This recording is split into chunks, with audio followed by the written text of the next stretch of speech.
G'day, and blessed feast of Saint Dominic. In light of what Father Gonzo said yesterday regarding the apparent separation of the hierarchy from the rest of the people of God, how is Saint Dominic, a religious priest himself, how is Saint Dominic an example for us to admire and become Christ-centered Christians who are part of a joyful, hope-filled and servant community? To answer this question, it might be fruitful to review the life and legacy of Saint Dominic. Firstly, and perhaps most notably, Saint Dominic founded the Order of Preachers, the Dominicans.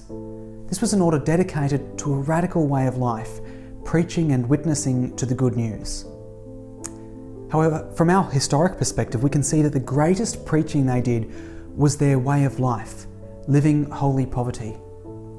Though Saint Dominic and the Dominicans more broadly have contributed to the Catholic intellectual tradition greatly, I hear the preachers say and speak now like St. Thomas Aquinas, St. Catherine of Siena, St. Rose of Lima, St. Albert the Great, to name a few, all Dominicans.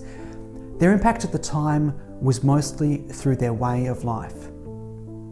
In fact, it was said of preachers in the Middle Ages that the greatest of them need not speak because their way of life was the greatest sermon and the most powerful witness that could be given.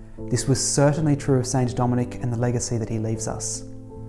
Saint Dominic followed the call of the Lord to abandon a very prominent position in the Church, to live the evangelical virtues of faith, hope and charity through a life of obedience called to poverty and chastity.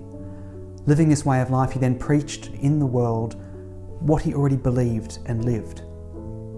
So we return to the question, how is Saint Dominic, a religious priest himself, an example for us to admire and become Christ-centered Christians who are part of a joyful and hope-filled servant community? I suggest we admire Saint Dominic for his zeal in the faith and can draw example and inspiration from it because he embraced the gospel in word and in deed.